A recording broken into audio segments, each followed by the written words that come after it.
Hello and welcome to Loud Creations. Today I am in a new space. We did some rearranging around the house and I have moved my mead operation into this space. So it'll be changing over the next couple of videos as I move more of my office stuff into this room. Anywho, moving on. Today's video is for a spiced licorice mead that I started 4 days ago.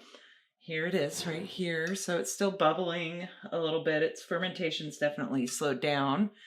And so for this video, I just wanted to go through the first part of making this mead. I am going to be also adding a handful of chopped raisins, because I had added that into my recipe, but I forgot to put it in the mead when I was making it 4 days ago.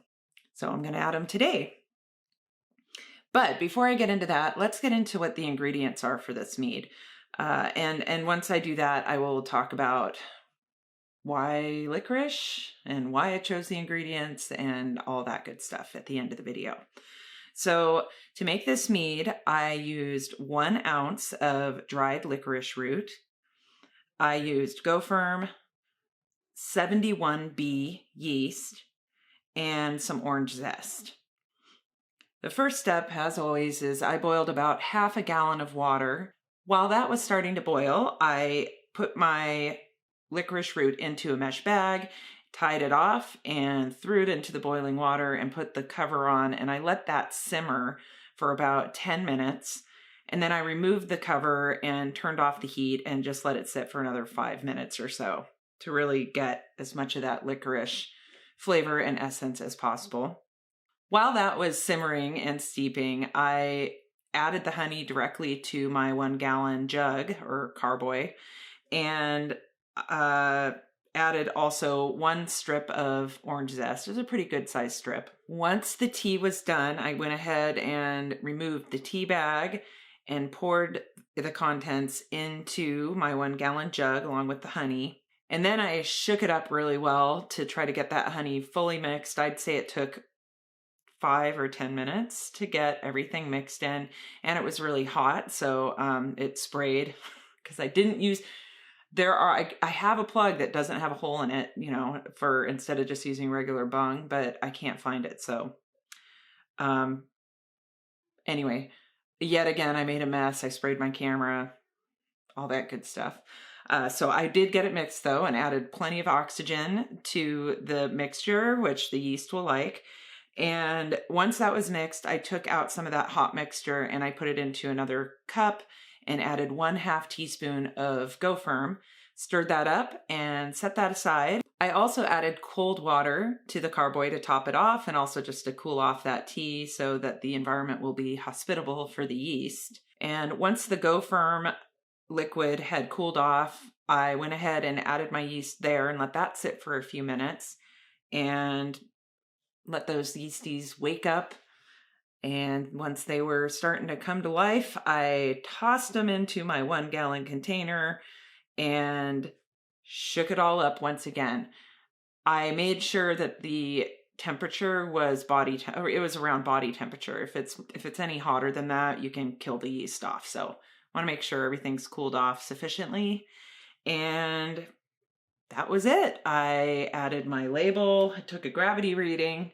The gravity reading was 1.115, and I used did I mention this at the beginning? I used 3 pounds of honey. Raw, somewhat local honey. I have to say there is a flavor difference from getting honey from a beekeeper locally compared to Costco honey, but I don't know, maybe down the road I'll do an experiment, do side-by-side meads or something, but I'm not there yet. This is good old Costco honey. It's still a decent mead that I get out of this. So, all right, so now I'm going to go ahead and add my it's like a handful of chopped raisins. I just feel like it'll add some body and add to the flavors here. So, probably would have been good to get my funnel, but I want to. I don't know if this is gonna get fermentation going again. I have been step feeding this, so I did step feed it the 24, 48, 72 hour mark. And then usually around the 7th day, I do it one more time, just a 1/4 teaspoon of Fermade O. All right, so the raisins are in. So I'm gonna let this sit probably for another week. And then at that time, I will rack it off the orange zest and the raisins and the lees and all that. Put it into a fresh carboy, and I'll be adding clove, cinnamon, cardamom, ginger, and some black peppercorns, which is new for me. I've not done that before. All right, so now that we're here, I'm going to move on to how I planned this recipe and why. And really, you know, it being January, where we're at, the weather has turned very cold, and it's just, we're back into that cold flu season. You know, especially after the holidays, all of us here got some sort of virus. So the virus for me just made it really tough for me to breathe. And that's just a common thing for me throughout my whole life when I get sick. So I did some research and I started making myself some mullein tea with licorice root. And so I just wanted to share. And anyway, that's kind of what spurred the idea of making, a licorice root mead would be probably pretty nice next year. Here's what I learned about licorice so far. It's an expectorant, so it helps excrete dry and stuck mucus.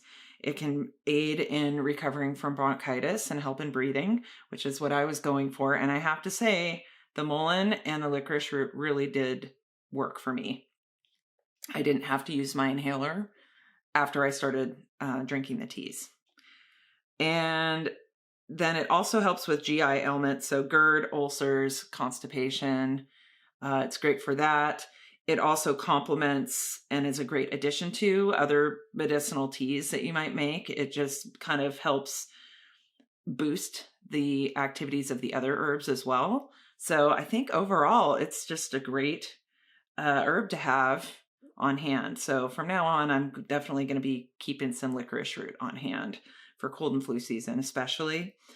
There are safety issues. I think if you have health problems like your heart, let's see, what does it say here? It can deplete potassium and cause you to retain sodium. So there are safety concerns around the use of licorice root. And if you have any health problems or you're pregnant, nursing, that kind of stuff, you definitely want to check with your medical practitioner or do your own research. And yeah, so there's my disclaimer with the licorice root. For the second half of the recipe, I will get into those individual spices in my next video. So I'm going to be splitting this into 2 videos. So there will be a part 2 with this where I revisit it. I am going to be adding, like I said, clove, cinnamon, ginger, cardamom, and black peppercorns. And it's my first time using cardamom and black peppercorns in my mead, so I'm really excited about that. I just wanted to balance out that expectorant portion with adding a little heat because it's so cold this time of year. It also, there's antiviral and anti-inflammatory benefits from these spices that I will be adding. So yeah, that's it. That's the plan for this mead in a couple weeks. And I will be back next time. Hopefully this will be fermented out and we'll be adding the spices and talking a little bit more about what those spices are all about. I hope this video is useful and I will see you next time. Thank you.